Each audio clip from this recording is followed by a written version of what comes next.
எனவே வருகிற நாட்களிலே வருகிற புதன்கிழமை தோறும் நம்ம என்ன பண்ண வேண்டும் அப்படிங்கிறதை குறித்து நம்ம தியானிக்கலாம்.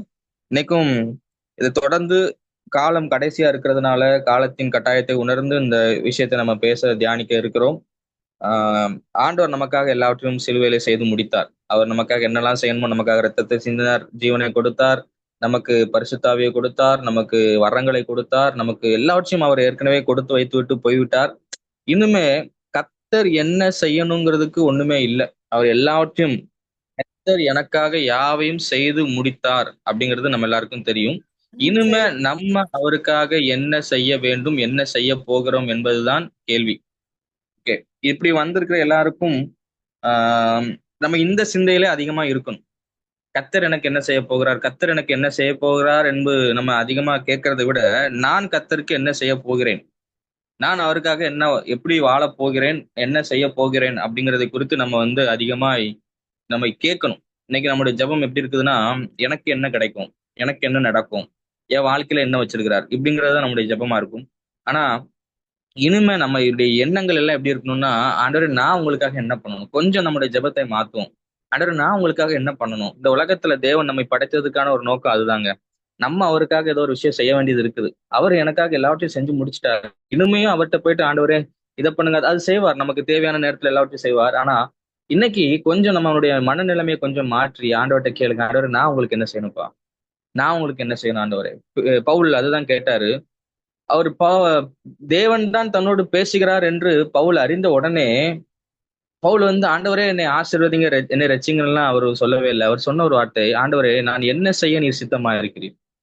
பாருங்க, அந்த மனிதனுக்கு கர்த்தருடைய வார்த்தை காதுல விழுந்த உடனே அவன் புரிந்து கொண்டான். என்னன்னா, நான் ஏதோ ஒண்ணு ஆண்டவருக்காக செய்ய வேண்டியது இருக்கிறது, நான் ஏதோ ஒரு விஷயம் என் ஆண்டவருக்காக நிறைவேற்ற வேண்டிய ஒரு காரியம் இருக்கிறதுங்கிறதை ஒரு தேவனை தூஷிக்கிற ஒரு மனிதன், தேவனை ஜனங்கள் எல்லாம் அழித்த ஒரு மனிதன், அவனுக்கு உடனே புரிகிறது நான் கர்த்தருக்கு ஏதோ ஒரு விஷயத்தை செய்ய வேண்டும் என்று. இன்னைக்கும் நம்ம எல்லாம் கிறிஸ்தவர்களுடைய பிரச்சனையே அதுதான். நம்ம நமக்காக மட்டுமே வாழ்ந்து கொண்டிருக்கிறோம். பிசாசு நம்முடைய கண்களை குருடாக்கி வைத்திருக்கிறான். உனக்காக வாழு, உன் குடும்பத்துக்காக வாழு, உன்னை நீ பாத்துக்கோ, நீ நல்லா இரு அப்படிங்கிற விஷயத்த மட்டுமே. இதெல்லாம் தப்பு கிடையாது. ஆண்டவர் நம்ம எல்லாத்தையும் நல்லா வைத்திருக்கிறார், நம்மளை அவர் நல்லா போஷிக்கிறார், எல்லாம் செய்வார், அதெல்லாம் ஒரு குறையும் வைக்க மாட்டார். ஆனா நம்ம என்ன ஆயிரோம்னா, நம்ம நம்ம குடும்பத்துக்காகவும் நமக்காகவும் வாழ்வது மட்டும்தான் நம்ம இந்த உலகத்துல நமக்கு கொடுக்கப்பட்ட ஒரு நோக்கம் என்று நம்ம நம்பிட்டு இருக்கிறோம். இருக்கிறதுலே ரொம்ப மோசமான ஒரு தாட் அதுதான். நமக்கு நம்முடைய வாழ்க்கையை நம்ம வாழ்ந்து முடிக்கும் போது யோசிச்சு பார்க்கணும், இந்த உலகத்துல நான் என்ன பண்ணேன் அப்படின்னு. யோசிச்சு பாருங்க, நிறைய பேருடைய வாழ்க்கை எப்படி ஆரம்பிக்கிறது, பிறக்கிறாங்க, படிக்கிறாங்க, காலேஜ் போறாங்க, திருமணம் முடிகிறது, மறுபடியும் அவங்களுக்கு ஒரு குழந்தை, அந்த குழந்தைக்கு ஒரு திருமணம், ஒரு வீடு கட்டுறாங்க, செட்டில் ஆகுறாங்க, மறிக்கிறாங்க. இது என்ன ஒரு பாத்தீங்கன்னா, இதுல நம்ம எதுவுமே செய்யல. ஒரு மனுஷன் அவன் வாழ்க்கையில அவன் வாழ்க்கைக்கு தேவையான காசை சம்பாதிக்கிறதுலயே அவனுடைய வாழ்க்கை முழுமையும் முடிந்து போகிறது. அவனுக்கும் அவன் குடும்பத்துக்கும் வாழ்வதிலேயே அவனுடைய வாழ்க்கை முழுவதும் முடிந்து போகிறது. ஆண்டவர் இன்னைக்கு இங்க வந்திருக்கிற எல்லாருக்கும் நான் சொல்கிற ஒரு விஷயம், உங்களுக்காகவும் உங்களுடைய குடும்பத்திற்காகவும் உழைப்பதற்காக மட்டுமே ஆண்டவர் உங்களை உருவாக்கவில்லை. அதையெல்லாம் தேவன் உங்களுக்கு ஏற்ற நாட்களில் ஏற்ற காலங்களில் அதையெல்லாம் உங்களுக்கு செஞ்சு தருவார். ஆனா அதெல்லாம் நீங்க செய்யக்கூடாதுங்கிறது கிடையாது. உங்களுக்கு கொடுக்கப்பட்ட பொறுப்புல நீங்க கரெக்டா இருக்கணும், உங்களுக்கு கொடுக்கப்பட்ட குடும்பத்தை நீங்க சரியாக கவனிக்கணும், அதெல்லாம் நம்ம செய்யணும். ஆனா அது மட்டுமே, அதுதான் என் வாழ்க்கையோட லட்சியமா நீங்க வைத்து ஓடக்கூடாது. ஏன்னு நான் சொல்றேன்னா, வசனம் சொல்கிறது ஒருவர் பாரத்தை ஒருவர் சுமங்க. என் ஆண்டவர் இந்த உலகத்துல வரும்போது அவருக்கு வசனம் சொல்லுகிறது, இன்னைக்கு காலைல அவருக்கு சாப்பிடுறதுக்கு நேரம் இல்லாம இருந்துச்சாம். ஒரு இடத்துல தனிமையா இருக்கிறதுக்கு போறாரு, அங்க தனிமையா இருக்க முடியல. ஜனங்கள் அவரை தேடி வந்து கொண்டே இருக்கிறாங்க, அவருக்கு சாப்பிடுறதுக்கு கூட நேரம் இல்லை. யோசிச்சு பாருங்க, நமக்கு இப்படி ஒரு சூழ்நிலை இருந்துச்சுன்னா நம்ம என்ன செய்வோம்? அவங்களுக்கு நம்ம மேல அவங்க மேல நமக்கு எரிச்சல் வரும். ஏன்பா சாப்பிடுற கூட விட மாட்டேங்கிறீங்களே, நான் கொஞ்ச நேரம் நிம்மதியா தனியா இருக்கணும்னு நினைச்சா தனியா இருக்கவே விட மாட்டேங்கிறீங்களே அப்படின்னு சொல்லி அவங்க மேல நமக்கு ஒரு கோவம் வரும். ஆனா ஆண்டவர் அவங்க மேல அவங்கள பார்த்து பரிதாபப்படுறார். சரி, மெய்ப்பெண் இல்லாத ஆடுகளை போல இவ்வளவர் இருக்கிறாங்களே அப்படின்னு சொல்லிட்டு அவங்களை குறித்து பரிதாபப்படுகிறவரா இருக்கிறார். இன்னைக்கும் ஆஹ் ஒருவேளை நம்முடைய வாழ்க்கை அப்படியே இருந்தா கூட இதுதான் ஆசீர்வதிக்கப்பட்ட ஒரு வாழ்க்கை. இயேசு தனக்காக வாழாமல் அங்க இருந்த ஒவ்வொரு ஜனங்களுக்காகவும் வாழ்ந்து மரித்தார். இன்னைக்கு யோசிச்சு பாருங்க, நம்ம வாழ்க்கை நமக்காக மட்டுமா இருக்குதா, இல்ல மற்றவர்களுக்காக இயேசு நம்மை குறித்து நமக்கு கொடுக்கப்பட்ட பொறுப்பை செய்யறோமா, இல்ல நம்ம நம்முடைய வாழ்க்கையை மட்டும் வாழ்ந்து ஓடிக்கொண்டிருக்கிறோமாங்கிறத யோசிச்சு பாருங்க. ஏசப்பா நிறைய நேரத்துல அவருக்குன்னு ஒரு பர்சனல் லைஃபே இல்லைங்க. யோசிச்சு பாருங்க, அவருக்குன்னு ஒரு பர்சனலா அவர் எங்கேயும் போய் அம்யூஸ்மெண்ட் பார்க்கும் போனது கிடையாது. அவர் பொழுதுபோக்குறதுக்கு எங்கேயும் போனதும் இல்ல. அவர் ஹாப்பியா இருக்கணுங்கிறதுக்கு எங்கேயும் போனது இல்ல. அவர் ஒரே ஒரு விஷயத்த மட்டும் விரும்புவார். என்னன்னா தனிமையா போய் ஜெபம் பண்ணணுங்கிறது மட்டும் விரும்புவார். ஆனா சில நேரங்கள் அவரால் தனிமையா இருக்கிறது கூட அவருக்கு நேரம் கிடைக்கல. அவர் எவ்வளவோ நேரத்துல தனிமையா இருக்கிறதுக்கு முயற்சி செய்வார். சில நேரங்கள் தான் கிடைக்கும், சில நேரங்கள் அவரால் தனிமையா இருக்க முடியாது. இப்படிதான் தனிமையா இருக்கும்போது ஜனங்கள் வந்துருவாங்க. எங்கேயாவது இருந்து வந்து ஆண்டவர்கிட்ட வார்த்தையை சொல்லுங்க ஆண்டவரே, நாங்க பசியா இருக்கிறோம், எங்களுக்கு ஏதாவது சொல்லுங்கன்னு வந்துருவாங்க. ஆண்டவர் உடனே மனதுருகி அவங்களுக்கு உபதேசத்தை கொடுப்பார். இன்னொரு விஷயம், அவர் தனிமையா ஜெபம் பண்ணி கொண்டிருக்கும் போது சீசர்கள் எல்லாம் அனுப்பிவிட்டு சீசர்கள் படகுல நடுக்கடல்ல தத்தளிச்சிட்டு இருக்கிறாங்க. அப்புறம் நினைச்சிருக்கலாம், இப்பதான் நான் ஜெபம் பண்ண உட்கார்ந்தேன், இப்பதான் எனக்குன்னு பர்சனலா ஒரு டைம் கிடைச்சது, அதுக்குள்ள ஒரு பிரச்சனையா அப்படின்னு சொல்லல. அவர் மறுபடியும் கடல்ல நடந்து வருகிறார். அப்போ தன்னை குறித்து சுத்தி இருக்கிறவங்களை குறித்து எப்பொழுதுமே கரிசனை உள்ளவராகவே இருக்கிறார் இயேசு. அவர் கடைசியில் ஒரு வசனம் சொல்கிறார். தன்னுடைய வாழ்க்கை ஓட்டத்தை பூமியில ஓடி முடிக்கும் போது ஒரு வசனம் என்ன சொல்றாருன்னா, நீர் எனக்கு தந்தவர்களில் நான் ஒருவனையும் இழந்து போகவில்லை. அவர் தன்னிடத்துல இருந்தவங்ககிட்ட ஆதியில எப்படி அனுபவித்திருந்தாரோ அதே போலதான் முடிவு வரைக்கும் அனுபவித்திருந்தாராம். இன்னைக்கு முதல்ல நம்ம என்ன பண்ணணும்னா, தயவுசெய்து நான் மட்டும், என் குடும்பம் மட்டும் அப்படிங்கிற ஒரு சிந்தையை மாற்றி உங்களை சுற்றி நடக்கிற விஷயத்தை கவனிக்க ஆரம்பிங்க. ஆண்டவர் உங்களை சுற்றி கொடுத்திருக்கிற ஜனங்களை நேசிக்க ஆரம்பிங்க. உங்க கண்களுக்கு முன்பாக வைத்திருக்கிற ஜனங்களை, சகோதர சகோதரிகளை நீங்க கவனிக்க ஆரம்பிங்க. அவங்களுக்காக ஜெபிக்க ஆரம்பிங்க. போன வாரம் நம்ம கேட்டோம், நம்முடைய குடும்பத்துக்காக, நம்முடைய சகோதர சகோதரிகளுக்காக உத்தரவாதம் எடுக்க வேண்டும் என்று சொல்லி. இந்த வாரம் கர்த்தர் சொல்லுகிற வார்த்தை அதுதான். உங்க சுற்றி இருக்கிறவங்களை கொஞ்சம் கவனிங்க. நம்ம கண்ணுக்கு முன்பதாக இருக்கிறவங்களை கொஞ்சம் கவனிங்க. நம்மளை பற்றி மட்டும் சிந்திக்காம ஒரு எம்பத்தி நம்ம மனசுல வேணும். எம்பத்தி என்பது அடுத்தவங்களுடைய பாரத்தை நம்முடைய பாரமாய் வைத்துக் கொள்வதா. இதைதான் நம்ம போன வாரமும் தியானித்தோம். யூதா எப்படி பென்யமீனுக்காக தன்னை அர்ப்பணித்தார், அதே போல இயேசு நமக்காக தன்னை அர்ப்பணித்தார். இதே போல ஒரு அர்ப்பணிப்புள்ள ஒரு வாழ்க்கை, அடுத்தவங்களுக்காக அடுத்தவங்க பாரத்தை தன்னுடைய பாரமாய் பார்க்கிற ஒரு வாழ்க்கை. இதைதான் ஆண்டவர் இன்னைக்கு உங்ககிட்ட விரும்புகிறார். முதல்ல ஊழியம் செய்ய வேண்டும் என்று ஆசையுள்ளவர்கள் யாராவது இருந்தீங்கன்னா, ஊழியத்துக்கு அடிப்படையே இதுதான். அடுத்தவங்களுடைய பாரத்தை தன்னுடைய பாரமாய் பார்க்கிறது. அதனாலதான் இயேசு ஒவ்வொரு தடவையும் ஜனங்கள் வரும்போது சடனா போங்க உங்களுக்கு அற்புதம் நடக்கும் அப்படின்னு அனுப்பிவிட மாட்டார். வசனம் சொல்லுகிறது எல்லா இடத்திலும் அவர் மனதுருகுவார் அப்படின்னு இருக்கும். மனதுருகுறதுன்னா என்ன அர்த்தம்னா, அவங்கள பார்த்து பரிதாபப்படுகிறார். அவங்க வேதனையை பார்த்து அவரும் கஷ்டப்படுகிறார். அவர் உபத்திரவப்படுகிறனுடைய உபத்திரவத்தை அற்பமா எண்ண மாட்டார் அப்படின்னு சொல்லி வசனம் இருக்கு. அப்படின்னா என்ன அர்த்தம்னா, அப்ப நீ படுற கஷ்டம் எனக்கு புரியுது, நீ என்ன பாதையில போயிட்டு இருக்கியோ அது என்னால உணர முடியுது. அப்படி ஒரு நிலைமை நமக்கு வரணும். இன்னைக்கு யோசிச்சு பாருங்க, நம்மகிட்ட வந்து ஒரு சிலவங்க வந்து சில காரியங்களை ஷேர் பண்றாங்க, அவங்களுடைய பிரச்சனையை ஷேர் பண்றாங்க. அந்த பிரச்சனையை நம்ம எப்படி எடுத்துக்கொள்ளணும், உடனே நம்ம என்ன சொல்லணும்னா, இதெல்லாம் ஒரு பிரச்சனையாப்பா, அதெல்லாம் மாறும்ப்பா, சரியாகும்பா அப்படின்னு நம்ம ஈஸியா சொல்லிட்டு வந்துரும். இதுக்கெல்லாம் போய் எதுக்கு அழுதுட்டு இருக்கிற அப்படின்ட்டு. அப்படி நம்ம உடனே சொல்லக்கூடாது. நம்ம அவங்களுடைய இடத்துல இருந்து நம்ம வச்சு யோசிச்சு பார்க்கணும். அவங்களுக்கு அந்த பிரச்சனை, ஒருவேளை நமக்கு இந்த பிரச்சனை வந்தா நமக்கு எப்படி இருக்கும், ஒருவேளை அவங்க போய்கொண்டிருக்கிற சூழ்நிலையில நம்ம போயிட்டு இருந்தா அது நமக்கு எப்படி வலிக்குங்கிறத அவங்க இடத்துல நம்ம வைத்து பார்க்கணும். உடனே அவங்கள வந்து ஜட்ஜ் பண்ணக்கூடாது. உடனே அவங்கள பார்த்து இதுக்கெல்லாம் போய் அழுதுட்டு இருக்கிற, இதெல்லாம் ஒரு மேட்டரா அப்படின்னு சொல்லிட்டு ஈஸியா அவங்கள வந்து தட்டி விட்டுறக்கூடாது. கொஞ்சம் பொறுமையா அவங்களுடைய சூழ்நிலை நம்ம வைத்து பார்த்து அந்த இடத்துல இருந்து நம்ம அவங்களுக்கு பதில் சொன்னோம்னா நிச்சயமாய் நம்ம அவங்களை ஆதாயப்படுத்திக் கொள்ளலாம். சில நேரத்துல கற்றுக் கொடுக்க வேண்டிய விஷயங்கள் இருக்கும்.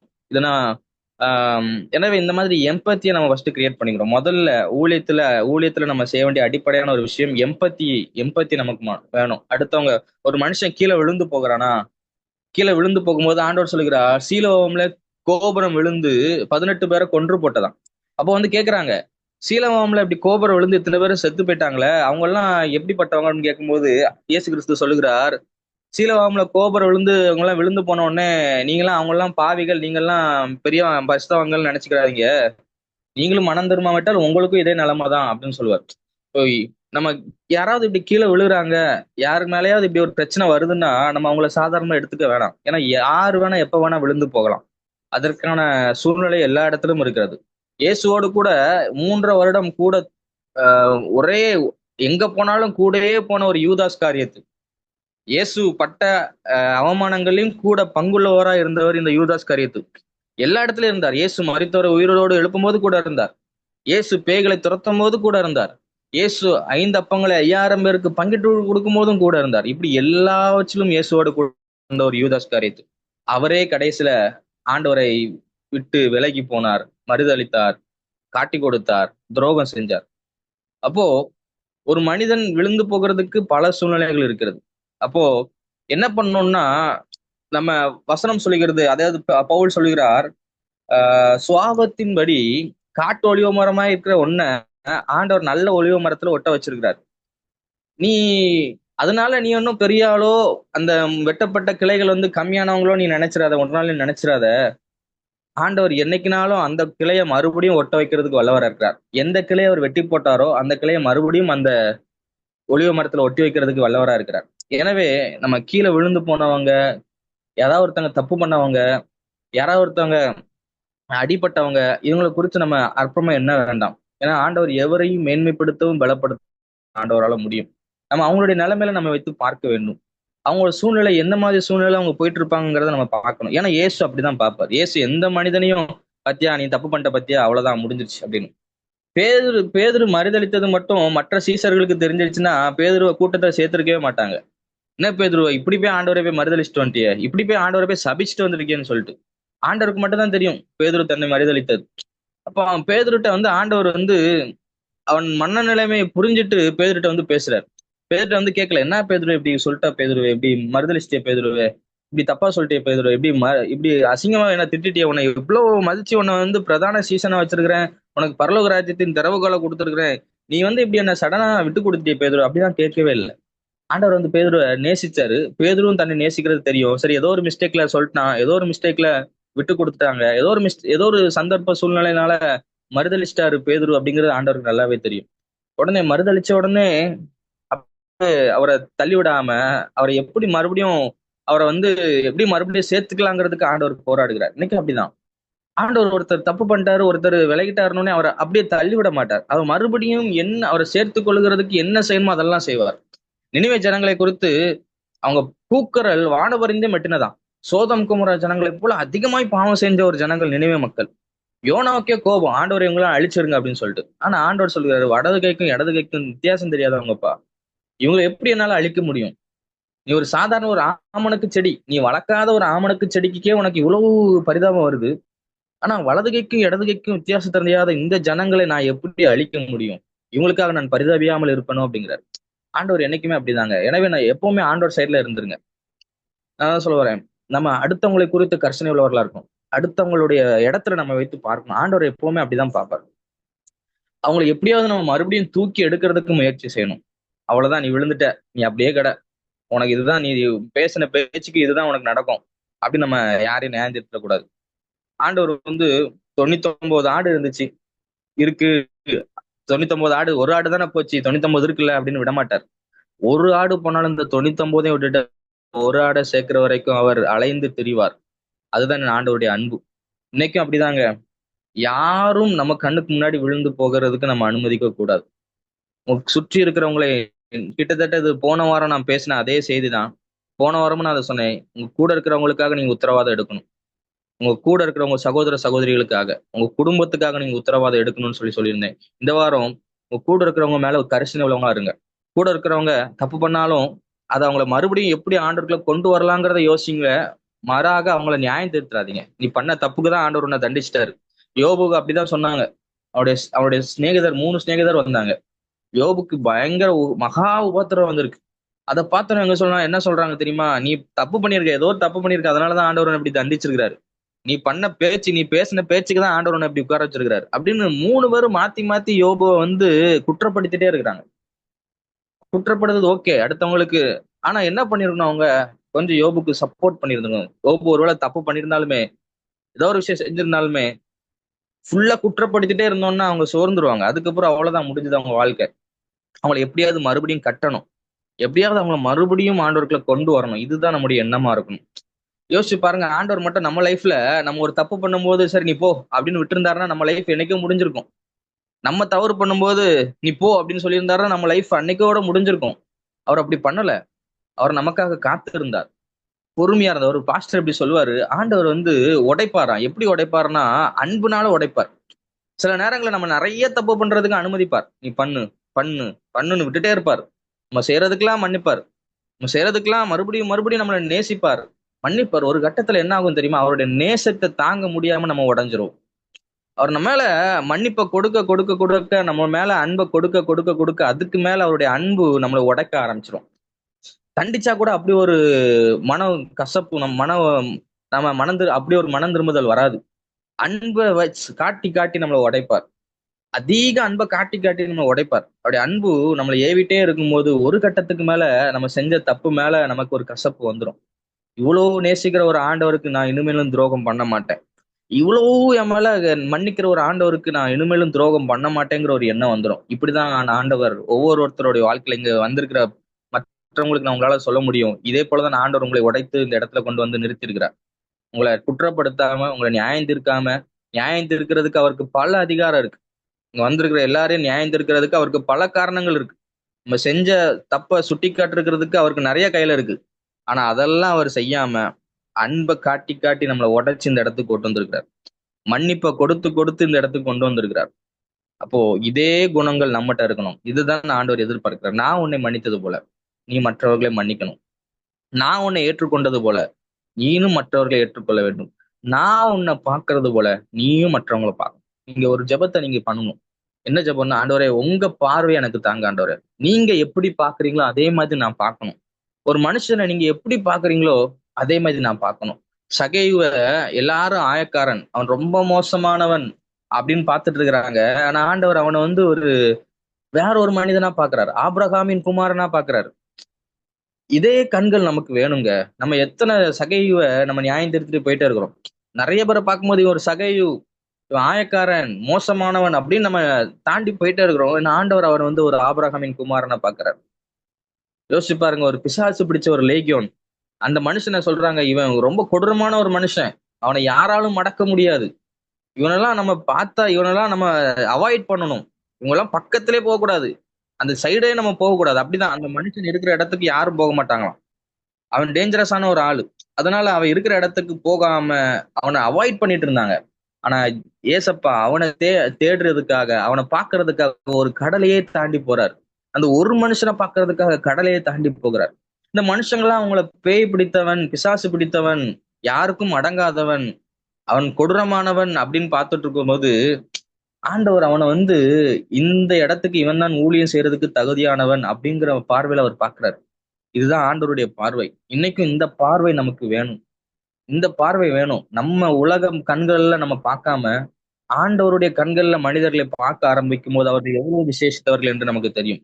சவுலை ஊழியத்திற்கு அழைக்கும் போது பர்னபா அனனியாட்ட போய் சொல்றாரு, நீ வந்து நேர் தெருங்கிற ஒரு இடத்துக்கு போ, அங்க தர்சு பட்டணத்தாகிய ஒருத்தர் இருக்காருப்பா, அவன் இப்பொழுது ஜெபம் பண்ணி கொண்டிருக்கிறான், அவன் நான் தெரிந்து கொண்ட ஒரு பாத்திரமா இருக்கிறான்னு சொல்லும்போது அனனியாவால் அதை ஏத்துக்க முடியல.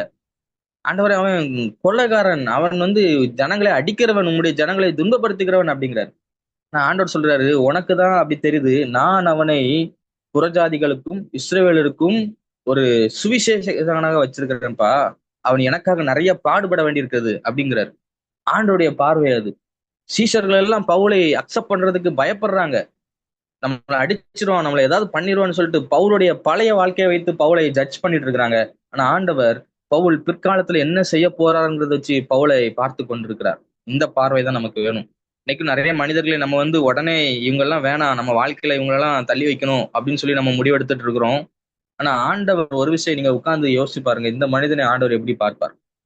இந்த மனுஷனை வசனம் சொல்கிறது, தேவன் வெறுக்காதவனை நான் வெறுப்பது எப்படி, தேவன் சபிக்காதவனை நான் சபிப்பது எப்படி? இப்படி இருக்கும்போது தேவன் ஒரு மனுஷனை வெறுக்கலன்னா நம்மளும் வெறுக்கக்கூடாதுங்க. தேவன் ஒரு மனுஷனை சபிக்கலன்னா அவனை நானும் சபிக்க மாட்டேன். இப்படி ஒரு முடிவு எடுத்துக்கோங்க. இன்னைக்கும் நம்ம லைஃப்ல நான் உண்டு, என் வேலை உண்டு, என் குடும்பம் உண்டு என்று வாழாமல் இப்படி மற்றவர்களை ஏற்றுக்கொள்வதற்கு நம்ம ஆயத்தமா இருப்போம். மற்றவர்களுடைய இடத்துல நம்ம வைத்து பார்ப்போம். நமக்கு அதுக்கெல்லாம் நேரம் இருக்காது. அடுத்தவங்களை புரிந்து கொள்வதற்கு நமக்கு நேரம் இருக்காது. நம்மளாம் ஈஸியா தாண்டி தாண்டி போயிட்டே இருப்போம்.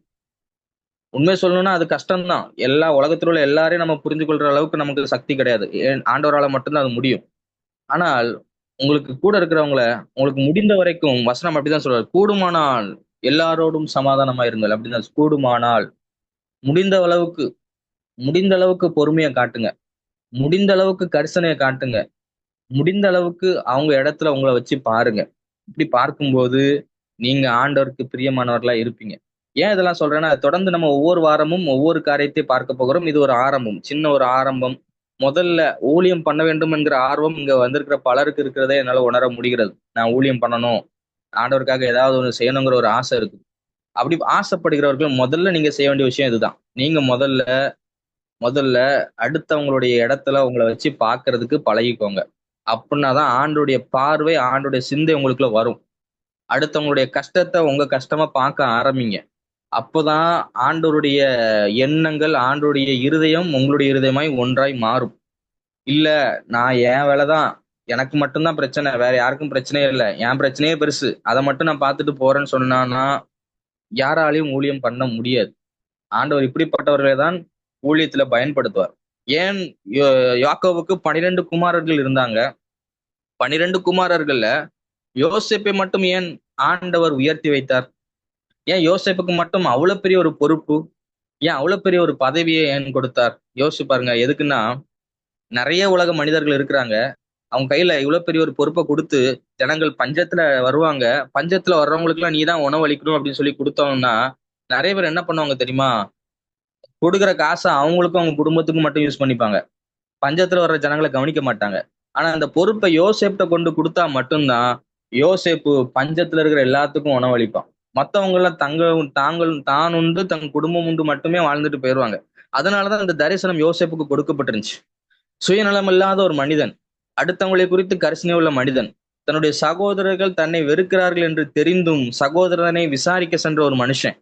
அதனாலதான் தேவன் அவனுக்கு அவ்வளவு பெரிய பொறுப்பை கொடுத்தாரு. இந்த மனுஷன் இந்த பொறுப்பை கொடுத்தான்னா அவன் தன்னை குறித்து யோசிக்காமல் மற்றவங்களை குறித்து யோசிப்பான். அதனாலதான் அவ்வளவு பெரிய பொறுப்பு. இன்னைக்கு கர்த்தர் உங்களை உயர்த்தணும்னு ஆசைப்படுறீங்க, இன்னைக்கு கர்த்தர் உங்களை நிறைய பேருக்கு பயன்படுத்தணும்னு ஆசைப்படுறீங்க. ஆனா உங்களை மட்டுமே நீங்க யோசிச்சுட்டு இருந்தீங்கன்னா கர்த்தரால உங்களை பயன்படுத்த முடியாது. உங்க குடும்பத்தை பற்றி மட்டுமே யோசிச்சுட்டு இருந்தீங்கன்னா கர்த்தர் உங்க குடும்பத்தை நடத்துறதுக்குமான சக்தியை மட்டும் தான் உங்களுக்கு தருவார். ஆனா யோசேப்பு போல அடுத்தவங்களை குறித்த ஒரு கரிசனை இருந்துச்சுன்னா இன்னைக்கு ஆண்டவர் அடுத்தவங்களை விசாரிக்கிற ஒரு ஸ்தானத்துல உங்களை கொண்டு வைப்பார். அடுத்தவர்களை வழி நடத்துகிற ஒரு ஸ்தானத்துல உங்களை கொண்டு வைப்பார்.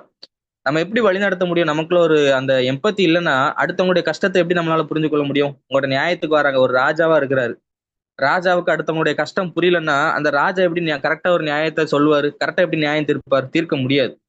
எனவேதான் ஊழியத்துல அடிப்படையாய் தேவைப்படுகிற ஒரு விஷயம் இந்த எம்பத்தி. அடுத்தவங்களுடைய பிரச்சனையை தன்னுடைய பிரச்சனையாய் பார்ப்பது. யோசேப்பை போல எல்லாருக்கும் பசிக்குங்கிறதை உணர்ந்துக்கோங்க. எனக்கு மட்டும்தான் வயிறு இருக்கு, எனக்கு மட்டும்தான் ஆசை இருக்கு அப்படின்னு யோசிக்காதீங்க. எல்லாருக்கும் பசிக்கும், எல்லாருக்கும் தேவை இருக்கு. இப்படி யோசிக்க ஆரம்பிங்க. கர்த்தர் உங்களை அநேக ஜாதிகளுக்கு யோசேப்பை போல ஒரு ஆசீர்வாதமாய் வைப்பார். நீங்க அநேக ஜாதிகளை உங்க கரங்களை கொண்டு ஆசீர்வதிப்பீங்க. அநேகர் உங்க வார்த்தையால தேற்றப்படுவார்கள்.